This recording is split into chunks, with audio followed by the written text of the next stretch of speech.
Good afternoon, everyone. All right. Sego, greetings. Still got a few people out in the hallway, but I'm sure they'll be coming by soon. This is, I think, is our fourth, maybe fifth Native American Heritage Month celebration. We changed it up a little bit this morning for those who weren't able to be here, or for those who did and are staying on. We had the posthumous admission ceremony for Ely Parker. It was a tremendous event.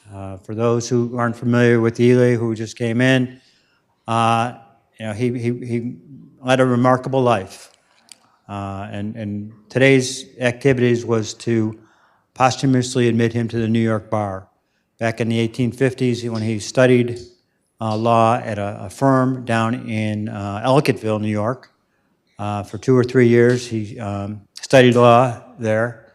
And back then, that's all you had to do. And little did I know, I had to take a bar exam and go through all those other activities, go to law school and whatnot. They didn't have to do that back then. It was just a matter of reading the law, becoming familiar with it, and being a person of good character.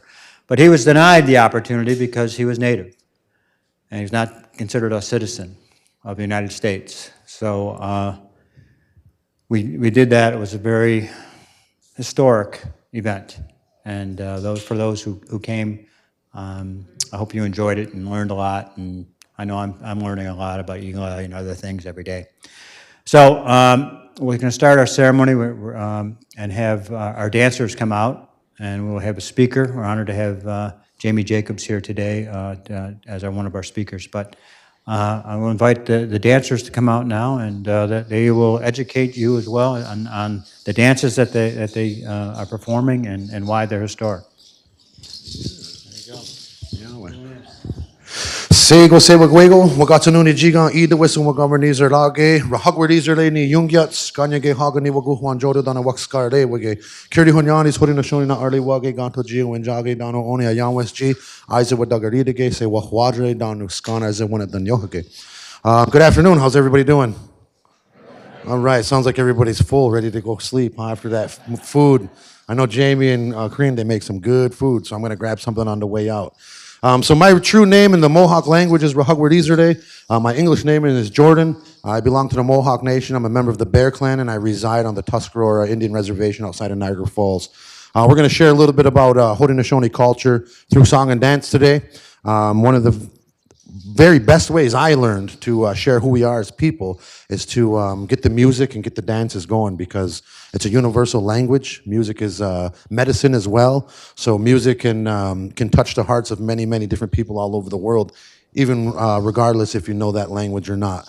So the first song and dance that we're going to share today is a nice song and dance that we start all of our social gatherings with. And I like to say that it's a nice way to remind ourselves of where we came from as indigenous people, as hunter-gatherers originally. Now, this song and dance was referred to not too long ago, but in our history as Haudenosaunee people, this song and dance was referred to as the warrior's trot. It was used a lot in the same way the cadence is used in our basic training with the service in the military today. But it was also used to get that unit, them warriors, moving in like one living, breathing unit. Same thing with our hunters. It's a very, very dangerous job going out even today to hunt, to bring that large game animal home to your family, your loved ones, to feed your children, so to speak. So we want our loved ones to come home. We're actually really paying our love, gratitude, and respect to these tools we're going to be utilizing, quite literally singing to these things to let them know that we appreciate them, what they are here for, and the way we are to use them. Today we start all of our social gatherings with this song and dance. We call it Kadatro, or the standing quiver dance. Yo-yo! Yahoo! Yahoo! Yahoo! Yahoo! Yahoo! Yahoo! Way up! Way up, way up, way up. I hit, I hit, I hit, I hit.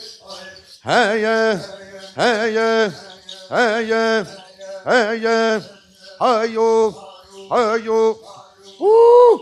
Hey yeah, hey yeah, hey yeah, hey yeah.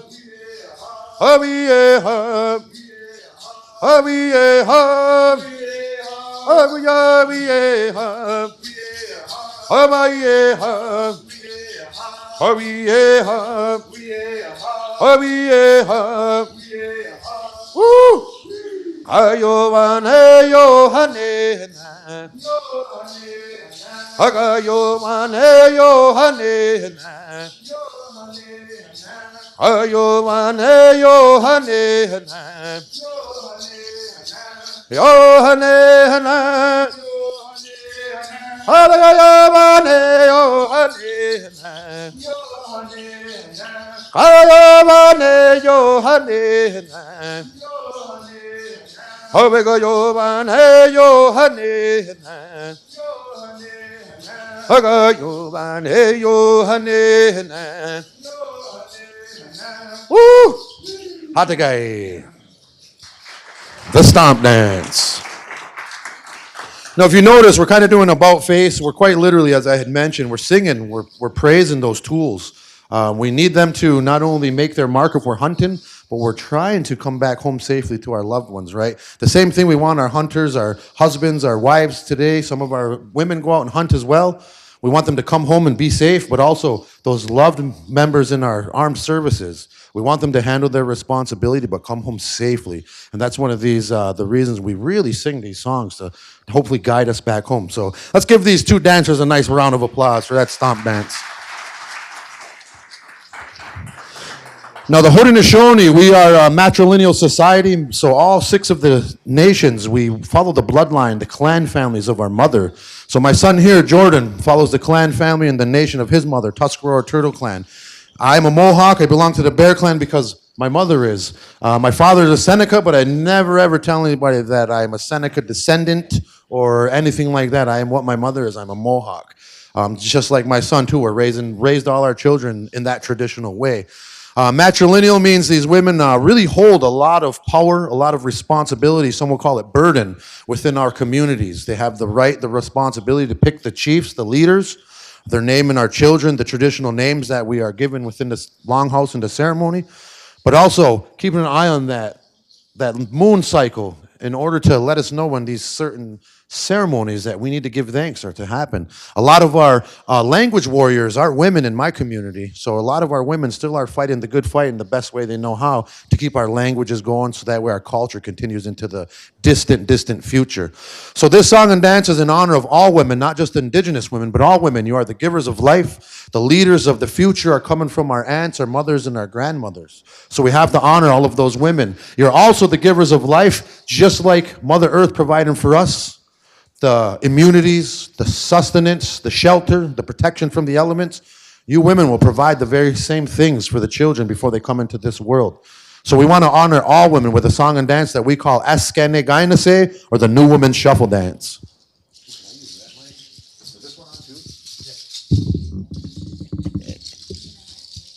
You want to do it first and then invite them? So we want to invite any of you ladies, any of you women out there that want to try this song and dance. This is in honor of you. If you've never done an indigenous dance or an Indian dance before, this might be your only opportunity. Tomorrow is never promised to any of us. So seize the day, right? Carpe diem. Seize the day, seize the opportunity. We only ask that you do your very best when you're out here. Smile and have a good time. Eskene Gainase, the New Woman Shuffle Dance.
ya, run away your head, run away your head,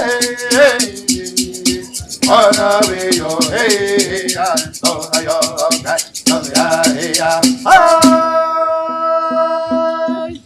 we're going to do one more in case there's any other brave volunteers in the back.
Round of applause.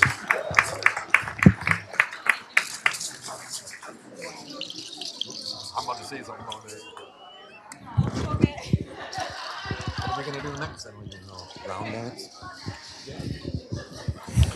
Again, let's give all of our volunteer dancers, our dancers up here, singers, a big round of applause. Awesome job, ladies. Awesome job. Now, really, what this dance symbolizes and emulates is the fact that we believe that woman fell from the heavens, and what she quite literally did is she shuffled her feet on that soil. She's brought soil from underneath the great sea that covered this planet, and the animals bring her a perfect stranger.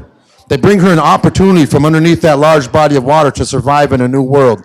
So when you ladies are doing that, you should be thinking about all those beautiful things you have in the world, those beautiful kids, even though sometimes we don't listen, those beautiful siblings you grew up with, your mom, your dad, all of those beautiful things we see around here, because that's how the Sky Woman thought about when she was creating this beautiful world, all of the beautiful things she had in her world, but also the love, gratitude, and respect from the love shown from those animals in that new, strange place she's been cast upon. So let's give yourselves, ladies, another big round of applause.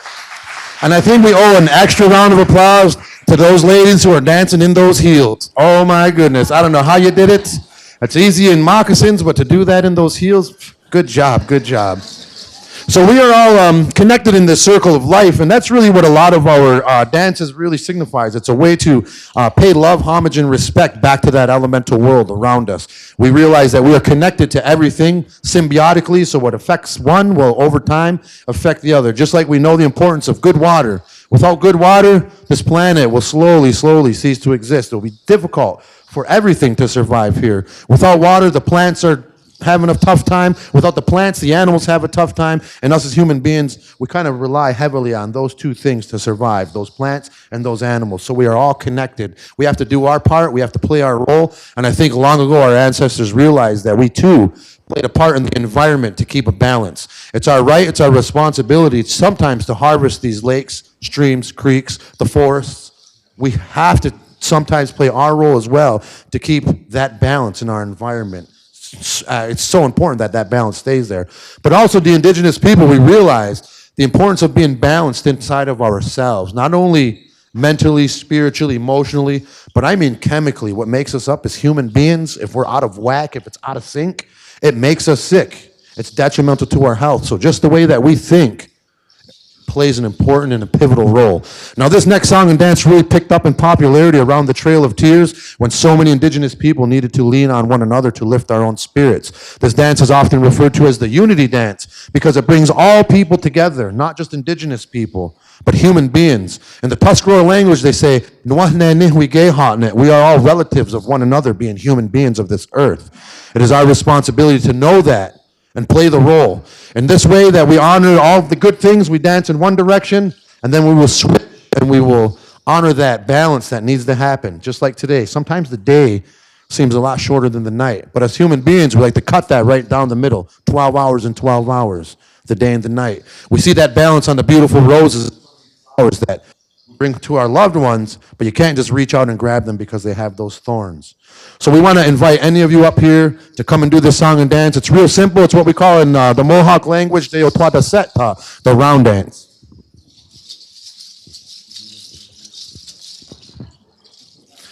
Don't come running up here at once now. Now, typically we usually do 2 circles, but since we have so many volunteers right now, we're going to keep it 1. And again, ladies and gentlemen, the great thing about these social dances that we're sharing is there are no right and wrong steps. You can come out here and you can see how our dancers are doing the dance, and the whole idea is to just copy them, right? Do your best at the footsteps that they're doing. If you're unable to do those properly, well, I guess just dance off beat, but dance off beat with a smile, right? I think we're going to do one circle, they said, Michael. The boss, she said 1 circle. Hey, Rory, what's up? Sego, Scano. See that guy all over. Are you giving instruction or no?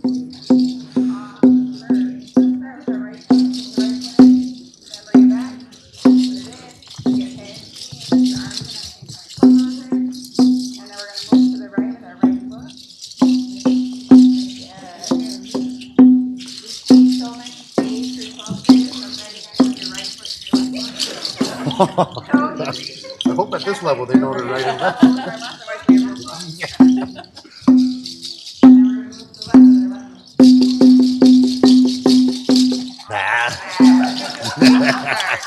We'll keep it nice and slow. Here we go. Deo toda seta, the round dance. Haine, haine, no he, no ya ya. Haine, haine, no he, no ya ya. Haine, no he, no ya ya. Haine, no he, ho, go ya ha ya. Go ya, yo. Haine, no he, no ya ya. Haine, no he, no ya ya. Haine, no he, ho, go ya ha ya. Go ya, yo. Haine, haine, no he, haine, haine, no he, no ya ya. Haine, no he, no ya ya. Haine, no he, ho, go ya ho ha ya. Go ya, yo. Haine, no he, no ya ya. Haine, no he, no ya ya. Haine, no he, ho, go ya ho ha ya. Go ya, yo.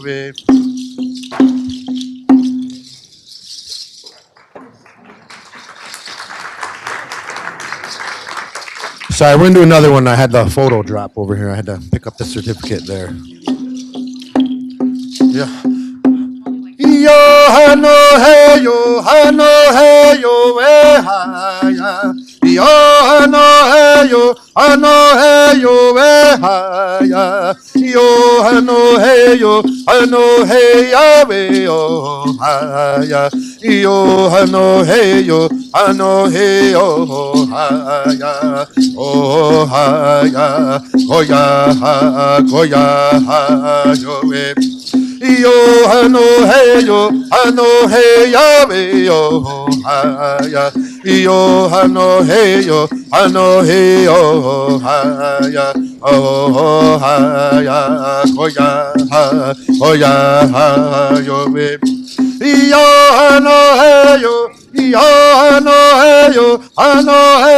we ha ya. Yo hano hey ya we yo ha ya. Yo hano hey yo ha ya. Oh ha ya. Go ya yo we. Yo, I know, hey, yo, I know, hey, yo, hey, yo, yeah. Yo, I know, hey, yo, I know, hey, yo, yeah. Oh, yeah. Oh, yeah, you way. Yeah, the round dance.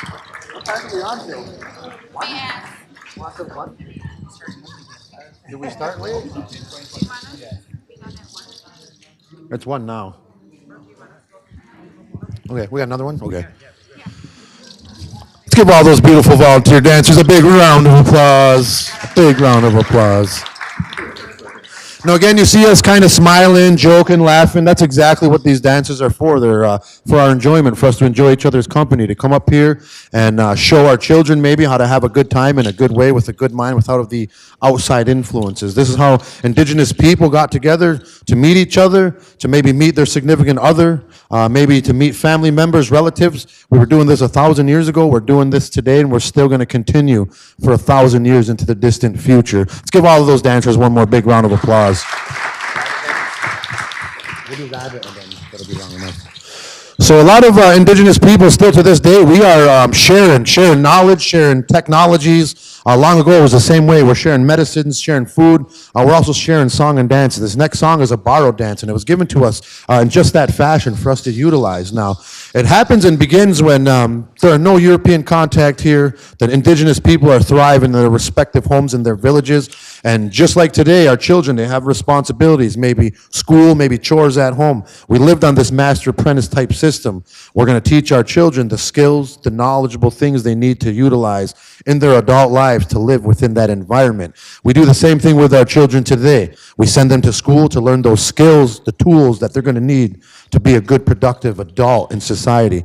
So these two little boys, they finished their chores, so to speak, in the village. And upon heading out into the woods, they passed their elders, and they were told the same thing, to come back before darkness falls, to come back before our elder brother, the sun, goes to sleep in the west. Because those large game animals handle their business in the evening time, and two young boys, small boys, will be a nice appetizing meal for, let's say, a pack of wolves. So these boys listened as good as two boys listen today. In one ear, out the other, right?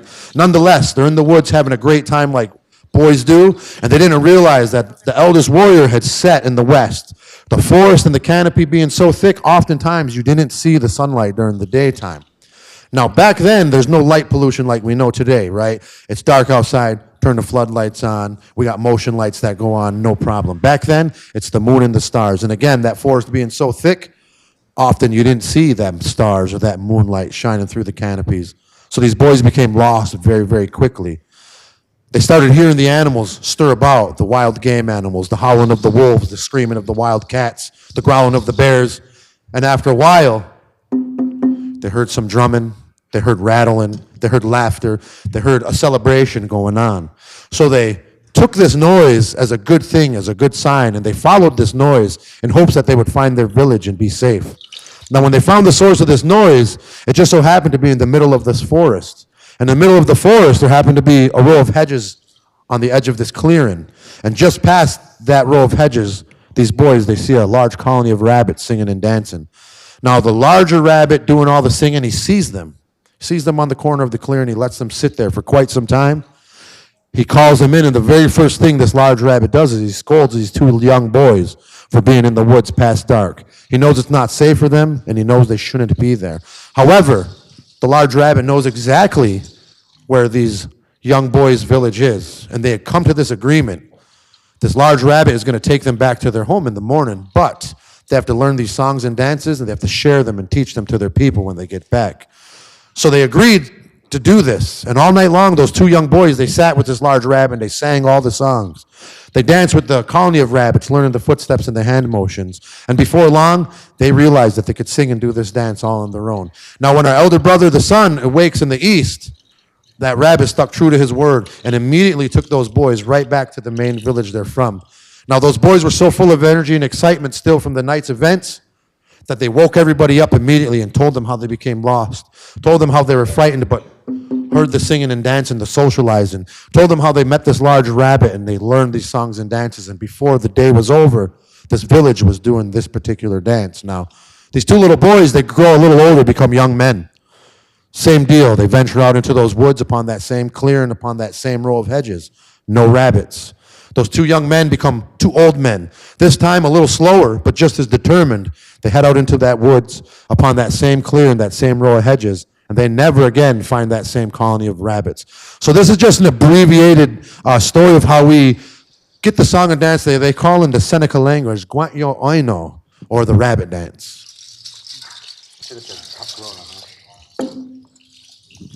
And again, these are social dances. If anybody out there wants to try these, feel free to come on up.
I'm going to do one more in case there's any brave people out there that want to come up and try.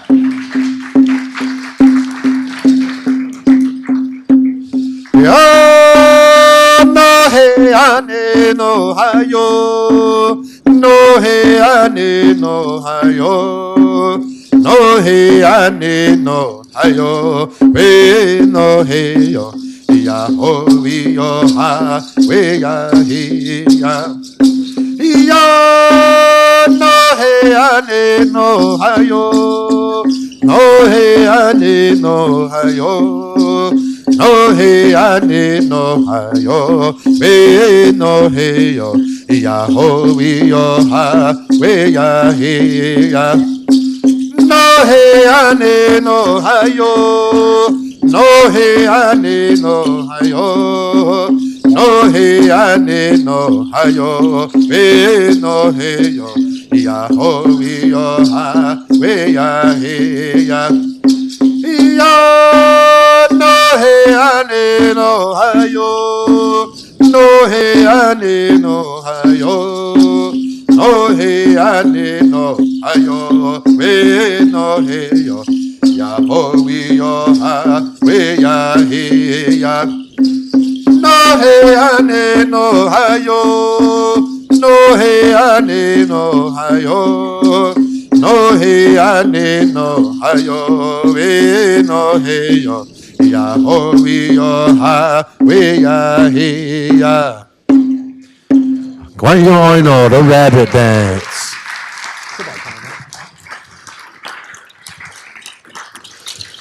So that's about our time, and I just want to let you know that we really appreciate you all coming here and spending your afternoon eating some indigenous food, learning a little bit about the indigenous people here from New York State and Southern Ontario, because guess what?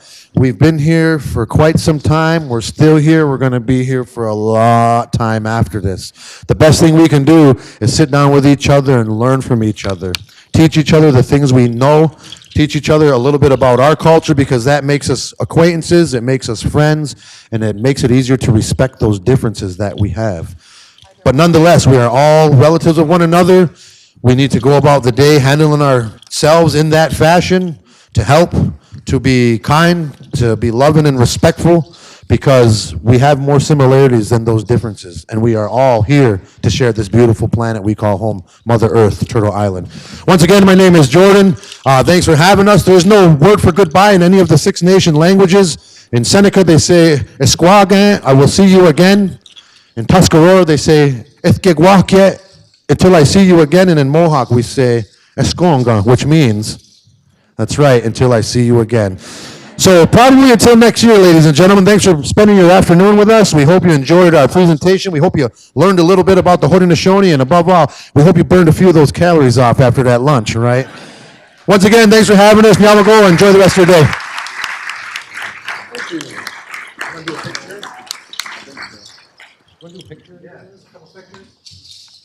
Photo op. Anybody?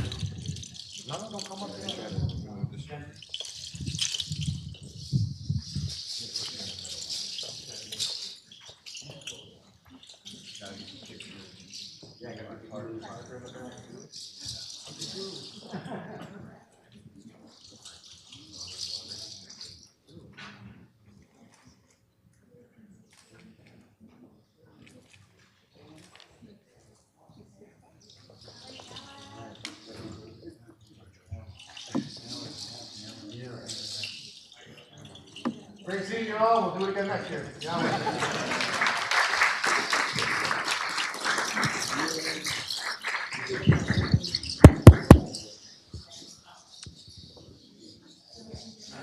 Thanks, Emery.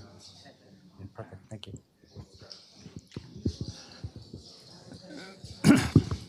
Thank you again, Jordan.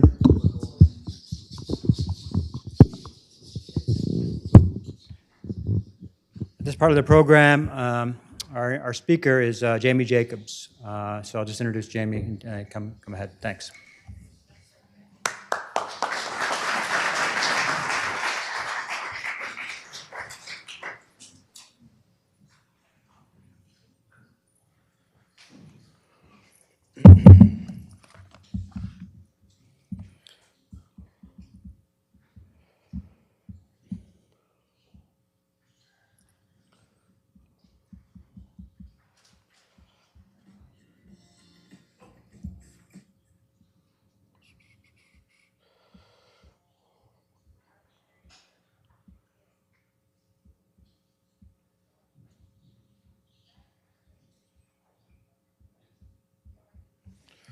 How's it going, everybody? Nyawe scan go gwego. Hoya the negwat neat yaso. Unonda ga the wa going to dan ginya dan. So my name is Jamie Jacobs. Take this off here. I was born and raised on Tonawanda, Seneca territory. So it's probably about maybe 30 minutes east on the I-90. You get off at the Darien Lake exit, and it's just right outside the exit there. And I actually live on the property, which is not too far from where Eli Parker actually grew up. So today, when you get off the exit and you head north, there's a little town there, and they call it Indian Falls. And right in the center of Indian Falls, you'll see this memorial plaque standing there on the corner. And it'll explain to you like that was the homestead of Eli Parker and his siblings, his mother and his father. And I live just around the corner from there. I was born and raised. And I remember growing up and riding the school bus, and there was this one other piece of property on the territory where there was this house, and it was just dilapidated, and we all thought it was like the haunted house of the community, right? Because it was just, falling over. And then I guess when you grew up, you take it for granted because they had always told us that was Eli Parker's parents' house. But like I said, as you grow up, you kind of just, take it for granted. And then as you get older, you appreciate history a little bit more. So for about 20 years, I've been working at the Rochester Museum and Science Center in the city of Rochester. I worked there as a managing curator of the Rock Foundation collections. The collections are an archaeological record of the Seneca ancestors, because where we're standing technically wasn't ancestral Seneca homeland. It was actually the home of a people who used to live here in the Seneca language. We refer to them as the Gakwa Geono, which history would come to know them as the Erie people. And right up until the mid 17th century, they lived here, they dwelt here. And then what happens is as Europeans travel around the land, they introduce a different concept of commerce and trade with the indigenous people. And this waterway that runs right, through this Niagara Peninsula was very important for the Europeans to move their vessels and their goods across the Great Lakes and out into the Western Territories. So what happens is that the Senecas, they want to control that so that they can gain exclusive trading rights. And the group that they were in competition with were with the Eries. So where we're standing, there's a lot of history here. And in fact, when you travel all around the city, you travel on the I-90, you travel and you see road signs, and you see names of places as you travel around. And a lot of those names, sometimes you just take for granted. So for example, everybody traveled at one time along the route not too far from here. You call it Skajakwada Parkway, right? So how many of you have heard that name before, Skajakwada? Okay, so that's actually a Seneca term, and it's supposed to be pronounced Skenjokwadi. Can everybody say that? Skenjokwadi. That's the real pronunciation. And what it means is beyond the people. And that was actually the name of an individual who was actually a descendant of the Erie people that used to live here in the early 17th century. And that was his name, Skenjokwadi. So that's who it's named after. How about Cheektowaga? Everybody passed through Cheektowaga at some point in their life? Well, it's actually mispronounced. It's supposed to be pronounced Joik Dawage. Everybody say that? Joik Dawage. So that's a Seneca term, and it really means place of the crabapple. So oikda in Seneca, it actually means thorn or thistle, okay? And then when you see the crabapple tree, you see those really long thorns that grow on there. So we refer to them as oikdowa, which means big thorns. So that's our name for the crabapple, but that's really what that means, okay? How about Lackawanna? Everybody travel through Lackawanna every now and then? Yeah? So it's supposed to be pronounced in the 18th century. They pronounced it Rahkowane. Everybody say that? Rahkowane. So in contemporary Seneca, we say Hahkowane or Hahkowane. And what that means is he's a really big eater. Okay? That's really what that means. So the reason they refer to that is because the Seneca man that used to live there, he was very accommodating. And anybody that traversed and needed a place to stay, that's where they went. And he always had food cooked. He always had his place ready to serve and to entertain his visitors. So in our language, our language is very descriptive, and sometimes they describe these things rather than just give them some kind of like generic term. Okay, how about Chautauqua? Yeah, everybody know what Chautauqua is? There's a lake there, so it's supposed to be pronounced Zadagwe, Zadagwe. So that means a really tight moccasin. Okay.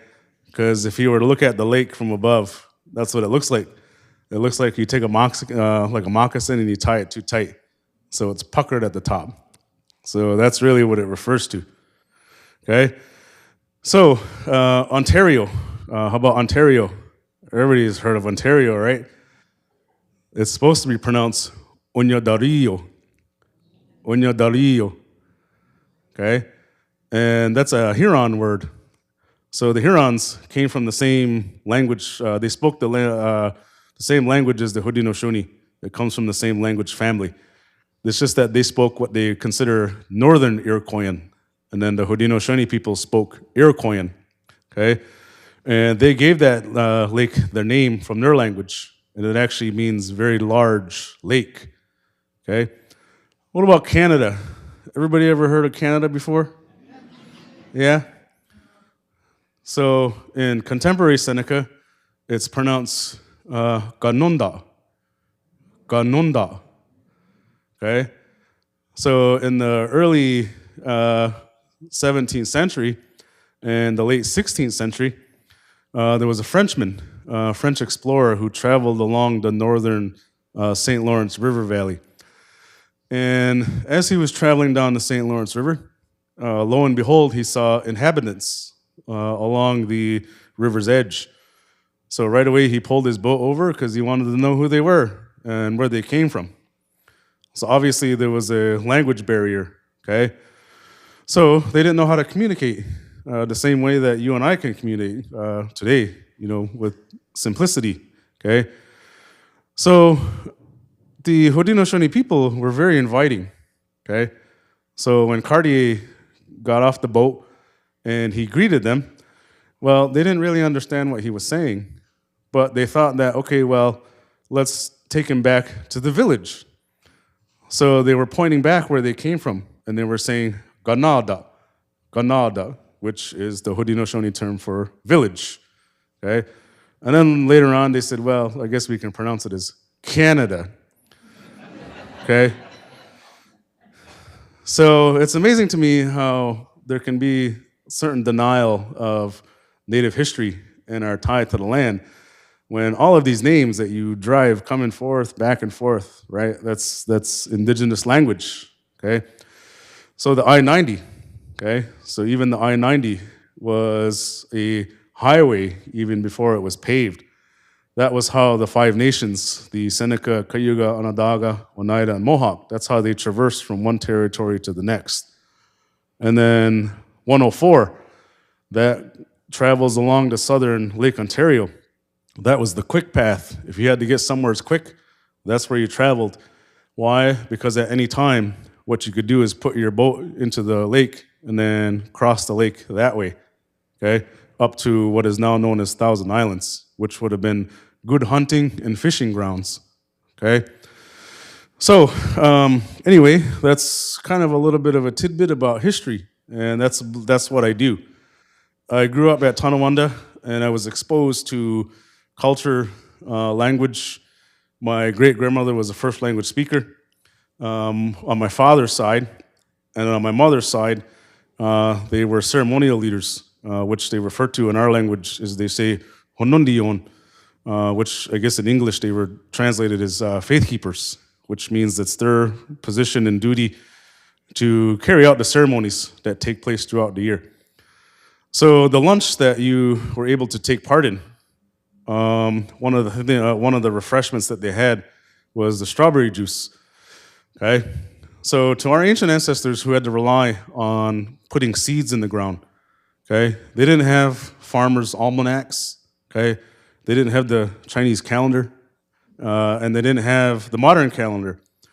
So they had to pay attention to the earth, and they paid attention to these certain signals throughout the year, which would indicate the growing season. And one of those is the maple tree. So everybody's familiar with pancakes and syrup, right? You put this syrup over your pancakes and you have a really good breakfast. Well, the maple season was a very good indicator of when the planting season would arrive. Because everybody knows, right, you need this fluctuation of warm and cold throughout the day and the night in order for the maple tree to produce sugar. Well, our ancestors paid attention to the season and how the trees were doing. So if you had a very short maple season and it was very early, that means it's warm. So you're going to put your seeds in the ground a little bit earlier, okay?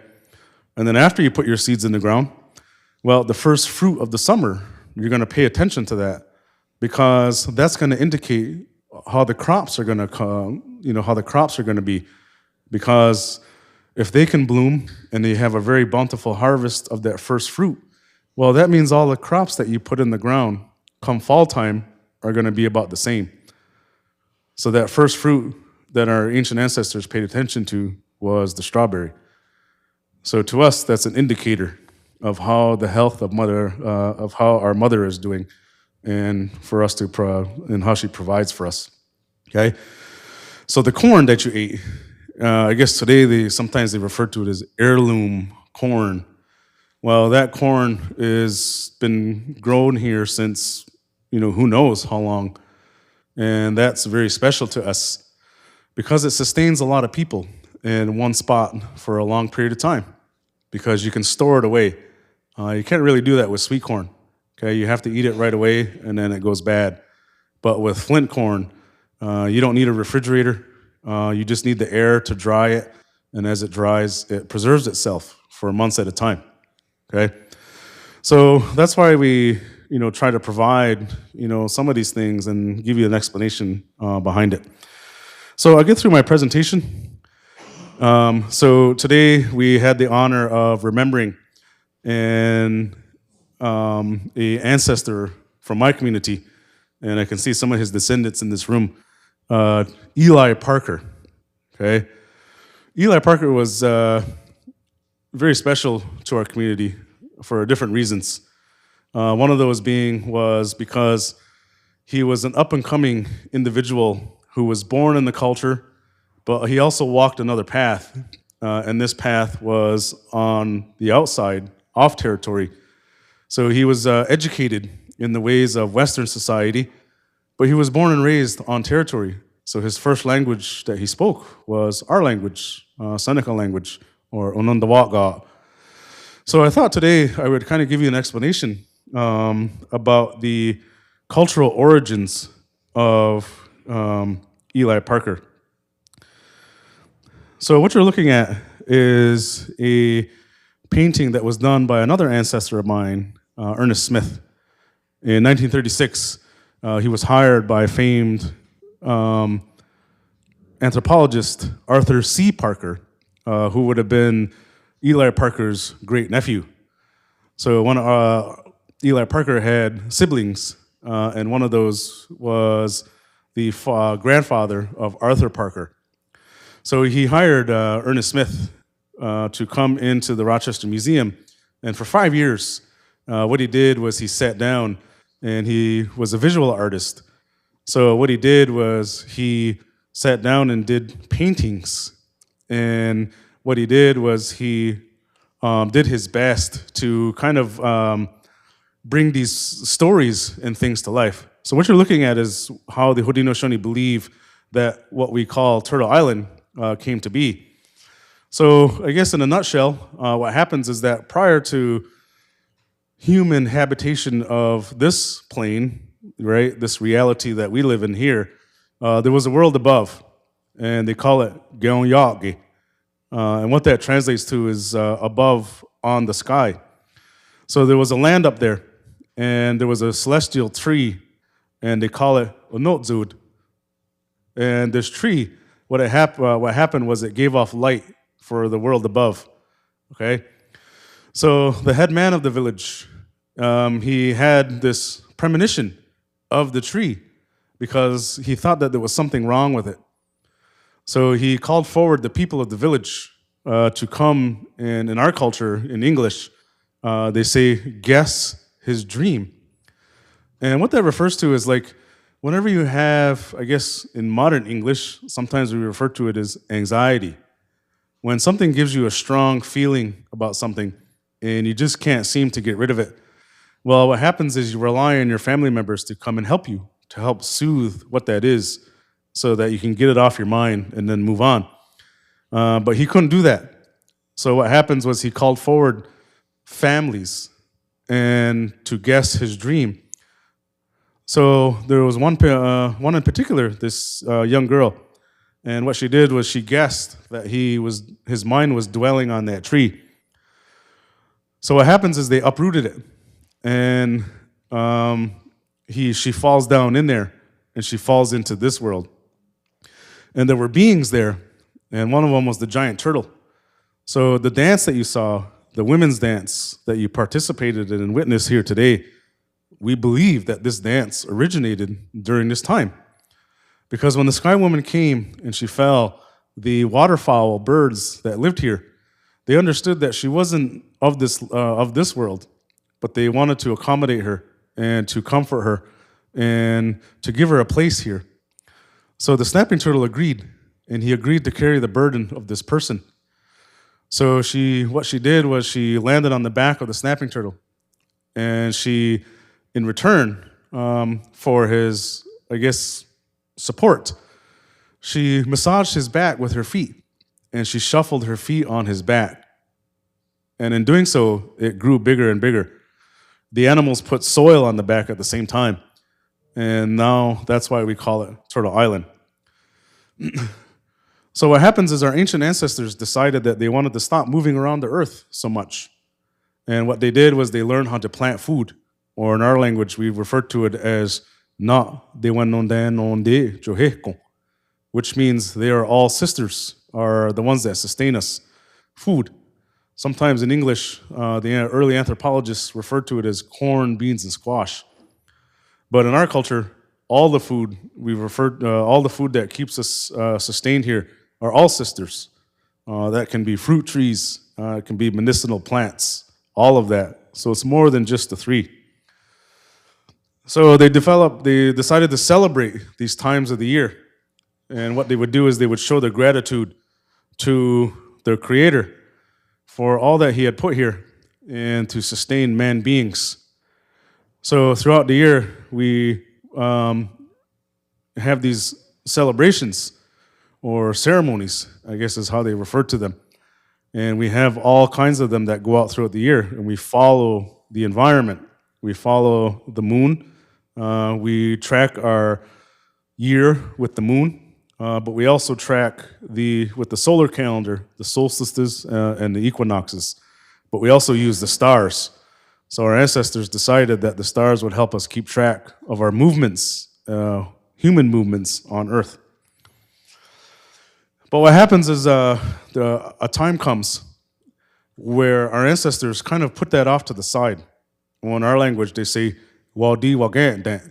What that means is they stand ashes or dust up onto something. Okay? And what happens is they turn to a different type of way of life, which is warfare.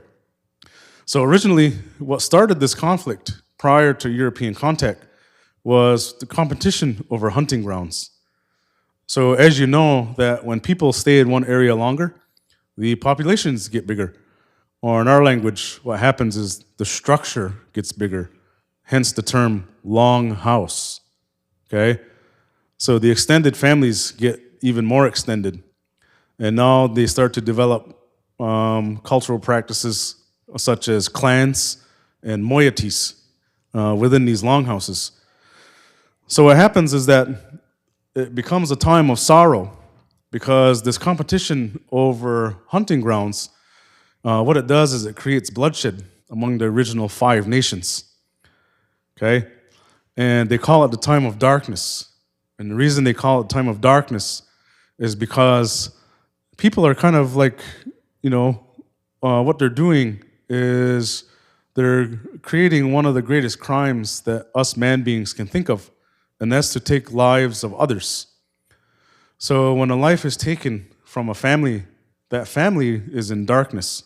Their minds fall to the ground, as we say in our language, and what happens is they can't seem to function throughout the day. Their basic senses, what happens is that darkness covers them up. So they can't see anything, they can't hear anything, and they can't seem to sustain themselves by swallowing. So they refer to that as eyes, ears, and the throat, okay? So what happens is this feud that exists between the 5 nations, they're visited by an individual. In our language, we only know him as which means the bringer of the good mind. The good mind is a symbol for what would become known as what he brings is what they call in our language, they say, Gayane Goa, which means the great goodness. when in the early 20th century and the late 19th century, the federal governments of both the United States and Canada, they thought that this traditional system of the Haudenosaunee, the governing system, what they did was they thought that, well, this is inferior. So our ancestors argued the point that, well, we have traditional governance in our communities, and they exist both in the hands of the men and the women. But this was a foreign concept at the time, because Europeans came from what is known as a monarchy, which usually was run by the men, so this patriarchal system. So they couldn't really believe that women had positions of authority, but this exists. So the peacemaker comes, and what he does is he brings three concepts to the people. The first concept was peace. And what that represents is that, well, this is the way our Creator meant for us to exist here on this earth, is we have to live together, and we have to figure out ways to live in harmony. And the second concept was power. So in our language, they say, "Kahastis ha." So again, what that really means is you have to have discipline. So when somebody does something to you, such as kill animals that your family sustains themselves with, well, you should have the discipline to not raise your weapon against them. And the power, what that refers to is that you should be able to sit down and use your mind and deliberate and figure things out. And you do that with friendship, and that's the third concept. So three basic concepts that he brought to our ancestors had such an impact that it formed what we now know as the Haudenosaunee Confederacy. So there were allies. The peacemaker had allies. One is Hayewata, from originally the Onondaga Nation. And there was one in particular who had just this mind that was so against these three concepts. And in our history, we refer to him as Tadodaho. So Tadodaho was from the Onondaga Nation, and he wanted nothing to do with this great peace. But they thought that, well, in time and in the future, that the ones who would benefit from such a thing would be the future generations. So they tried their best to convince Tadodaho of this very thing, and they succeeded in time. Another ally is Jigunsashan. So she was a woman who came forward and accepted these concepts, and she refused to partake in any more bloodshed in the future. And she became this first, what they call Guyane in our language, or in English they say clan mother. So what happens is each nation brought forth its number of designated leaders, hereditary titles. So the Onondagas, they brought forth 14 and became known as the stewards and protectors of this great council fire. Their elder brothers, the Mohawks, who would look after the eastern door, brought forth 9. Their other elder brothers, the Senecas, or the Onondaga people, brought forth 8 titles. And then the younger brothers, the Cayugas and the Oneidas, the Cayugas brought forth 10, and the Oneidas brought forth 9, numbering 50. Among the Seneca at this time, there were 2 holdouts to the Great Peace. There were an eastern group of Seneca who lived along the Genesee River Valley in modern-day Rochester, New York, or Mendon Ponds, Victor, New York. And to the west of them, there was a group of another Seneca. But these Senecas, again, they refused to accept this great peace. Why? Because they had a lot of political power standing on their own. So the Eastern Seneca, they said, well, these Western Seneca, we believe they will bring retribution if we accept the great peace. But what happens is that they said, well, these 2 Seneca leaders, maybe we should ally ourselves with them, because if they have such a great power, they would only add to the great power of the great peace that is now forming among the 5 nations. In our language, we refer to this longhouse, or the symbol, they say, Ganoshonido, which means what caused the house to become extended. So they tried their hardest, and eventually they overwon the 2 Senecas, the 2 Seneca doorkeepers, and they became known as keepers of the western door. So there were two of them. So they said in this symbolic longhouse on the western front, beyond the Seneca territory, there are enemies. And at the time, to the north of Lake Unyadalillo were the Huron. They were enemies to the Senecas. And then to the west, you had the Eries, or Gakwageo. And they extended all the way into what is now known as northern Ohio. And then down south of Ohio, you had the Susquehannocks in Pennsylvania. So they said to protect this great peace and to protect the people, we need two men to guard the western doorway. So they designated two Senecas. The first one was Doni Hogatwe. He stands outside the doorway. And what he does is he protects the doorway. So anybody who has business, whether they be individual, nations, what they have to do is they have to enter the Confederacy through the western doorway. This is a great responsibility. The first individual that they'll meet is Doni Hogatwe of the Wolf Clan, the Seneca Nation. He'll open the doorway and welcome them into our great league to do business in front of the Council Fire and the Five Nations. He works with a partner, his cousin, Gano Gidawi of the Snipe Clan. These two guys work together to protect the doorway. Doni Hogatwe of the Wolf Clan holds it open, and as they enter, they come face to face with Gano Gidawi. Gano Gidawi will make the determination whether or not they come before the Grand Council. He'll take them by the hand, and what he does is with his mind and with his deliberation, he makes that determination on whether or not they're there for peace or they're there for conflict. If they're there for peace, he takes them by the hand and leads them before the Five Nations Grand Council. If they want to bring conflict, then what he does is he leads them over this mat. So this great white mat. The mat, they call it John Scat Goa, which is the great slippery elm. So that's a symbolic. And what that means is that it's up to these two guys to lead the Five Nations and to protect it from this incoming conflict. So Doni Hogatwe stands outside the doorway and he protects that. And it's a great responsibility to the Five Nations, the Ganoshaunido, or the Haudenosaunee Confederacy. In 1836, prior to that year, where we're standing, where we're sitting and socializing, the Senecas lived here, and they called this land Doshowe, which is the traditional name for the city of Buffalo. It translates to the split basswood. They also called it Dejodogan, which means between the basswoods. That's the traditional name of this land of where we're standing now.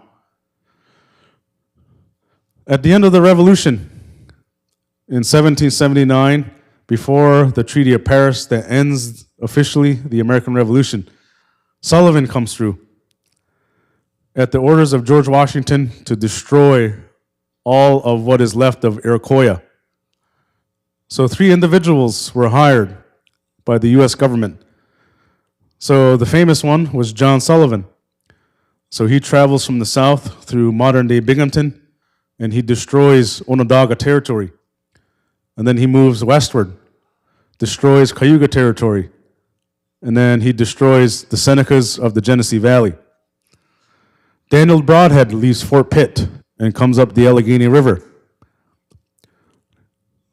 He was supposed to destroy the Allegheny Senecas, but he never made it. And then there was James Clinton to leave what was known as Fort Orange, or modern-day Albany, to destroy what was left of the Ganyangehaga people, the Mohawks. And then the ultimate strategy was to retake Fort Niagara from the British. So what this does is it creates this conflict. because not too long after this, the Treaty of Paris is signed between the United States and the Crown of England. And this is very significant because the doctrine of war says that whoever loses the war forfeits all territory, all lands, over to the superior winner of this conflict. So this is what happens. But in the Treaty of Paris that was signed, there was no mention of Haudenosaunee lands. There was no mention of other indigenous groups and their lands, their territories.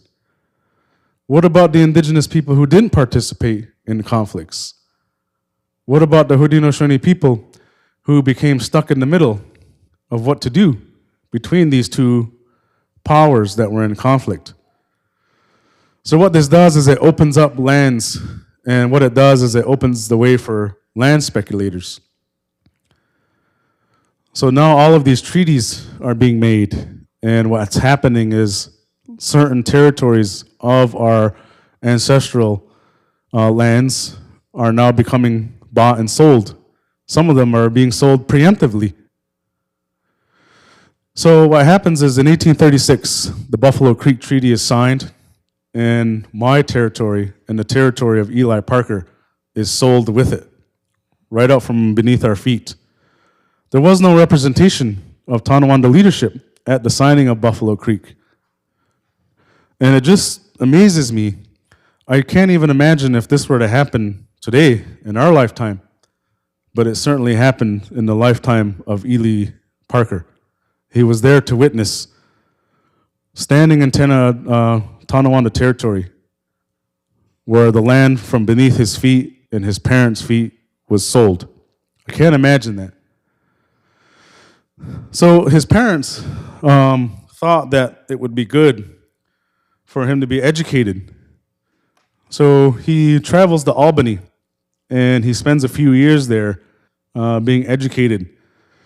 And then he ultimately comes back to Tonawanda, and right around 1856, he's installed in this ceremonial position of the 50th title of the Haudenosaunee Confederacy, the doorkeeper title. They thought that he would be a great ally and great help to the Seneca people to have this position because he was educated in the ways of Western education, but he was also educated culturally because he was born and raised at Tonawanda.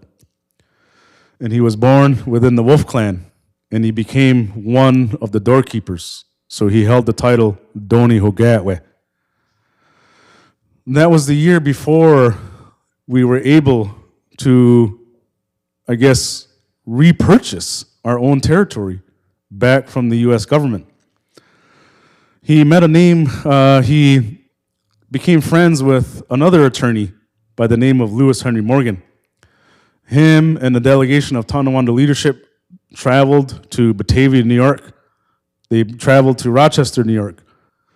And what they were doing was they were looking for legal allies to help them in this fight, this legal battle. As it was mentioned, Eli Parker was denied becoming an attorney because at that time, indigenous people were not considered U.S. Citizens. So they had to go to the outside for help. And they sought out Lewis Henry Morgan. And Lewis Henry Morgan did his best to consult with the Tonawanda leadership as to what to do. Eli Parker comes from a long line of individuals who play an important role of the Seneca Nation and the Seneca people.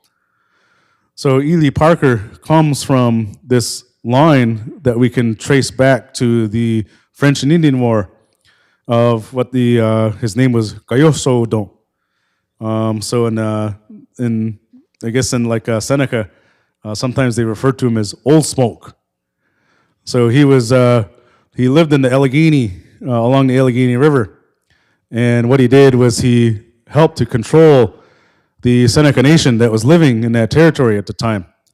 And then even before Old Smoke, you had Half King in the French and Indian War. So this Wolf Clan, we can trace them all the way back, all the way until today. The majority of Wolf Clan members living on the Tonawanda territory today come from the family of Eli Parker.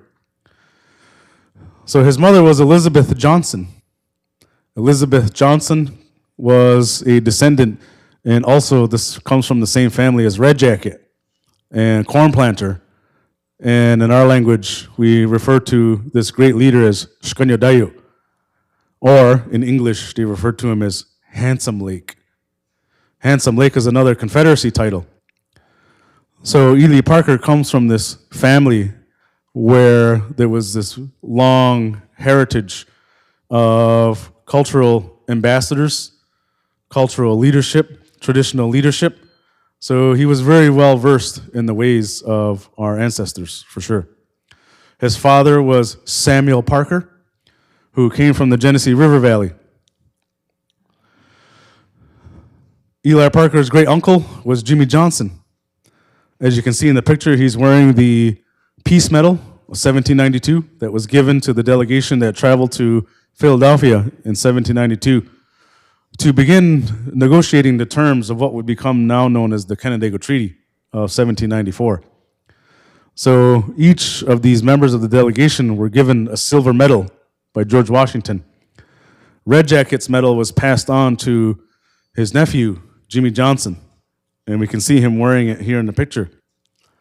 And then what happens is Jimmy Johnson also becomes important to the Seneca because he takes over for his great uncle, Shkanyodayo, Handsome Lake, to keep on the message, or what is now known as the Code of Handsome Lake. Eli Parker moves up into this position. So not only does he become an important leader of the Haudenosaunee Confederacy, known as the doorkeeper, Hahoa Nostos, but he also becomes important at a time when Tonawanda needs him the most, when the time when our territory was sold. So he inherits the Peace Medal that's been handed down through his family. Went from Jimmy Johnson, his great uncle, down into him.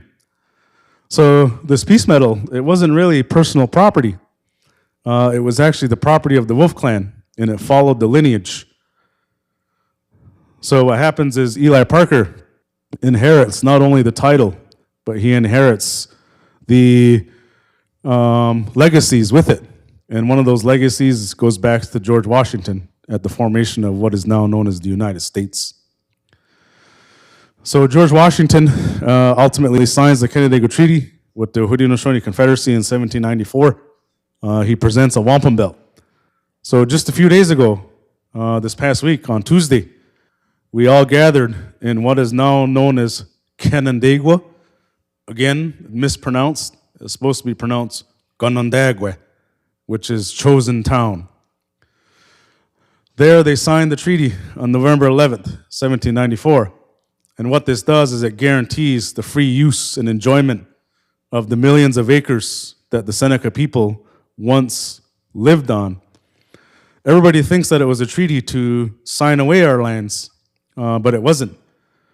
So what it was meant to do was it was meant to preserve our right to hunt, to fish, to gather, and to traverse the land in which we would use to sustain ourselves. And that treaty is still living.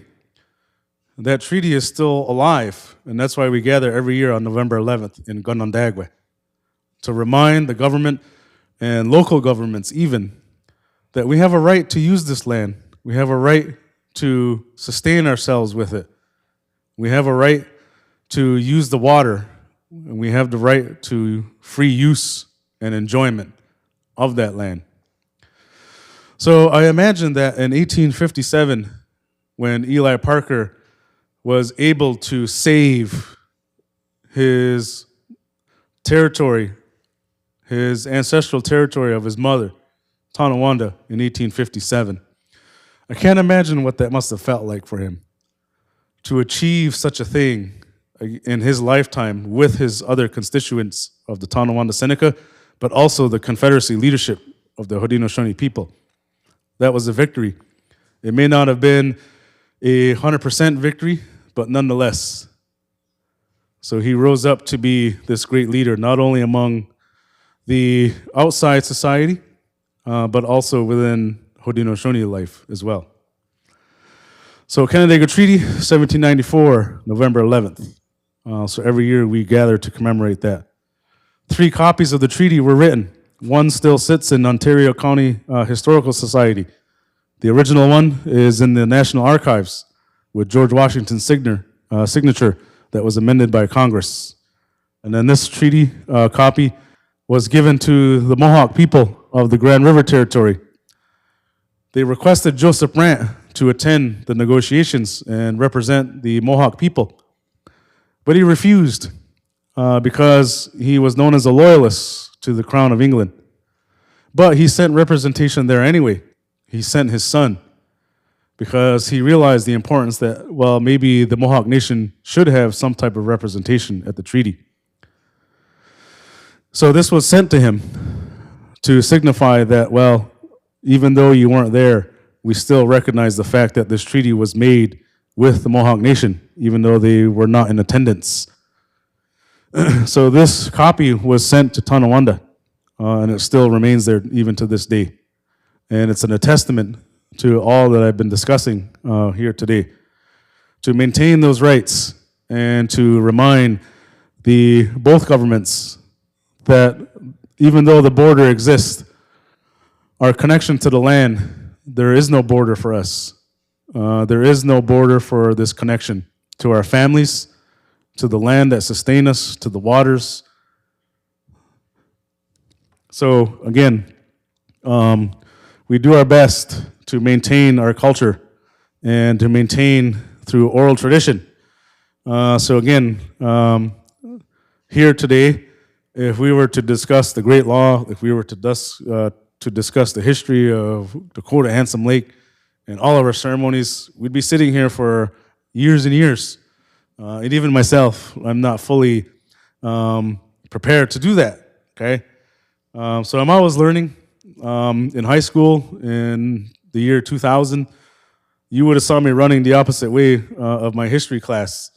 But here I am 20 years later, it's become my passion to remember the legacy of our ancestors, all of our ancestors, because our traditional word for treaty is degayon dahko. And what that means is 2 parties that come together and enter an agreement together. That's literally what that means. So we have to uphold that, both sides. And in our language, we say, sa dihniya dagwaniyo. And what that means is we both have equal rights and shares to that treaty, to that agreement. So again, Eli Parker, he deserves that recognition because he lived in a time where not only did he earn his way to be considered an attorney, but he also earned his right because he was there at the ultimate test, to maintain and to maintain this legacy of our ancestors at Tonawanda. And all of us, even today, even at Tonawanda, we don't owe just Ely Parker, but we owe all the people and the chiefs and the clan mothers that worked with him to maintain what is now known as the Tonawanda Seneca territory. So I'm very proud to be here today, to be able to look back on that and to be able to remember it and remind people that it's not just history, right? It's still affecting us till to this day, right? Ely Parker and the other chiefs and Jimmy Johnson, his great uncle, who were all there at the signing of the Treaty of 1857. I can't imagine that feeling again, to just know that 200 years down the road, the descendants of the Tonawanda can stand in this building and still say, we're Seneca, we're still here, and we're gonna, just like Jordan said, we're gonna be here for quite a long time. So, Nyawe, that's for all I have time for today. I don't want to be respectful of people's day. I know you got other things to get back to. So I really appreciate Mr. Honorable Montour for the representation that still exists here today. I really appreciate him putting on this event to remind everybody in this territory that we're here, we've been here, and we're going to remain here long into the future. Yahweh.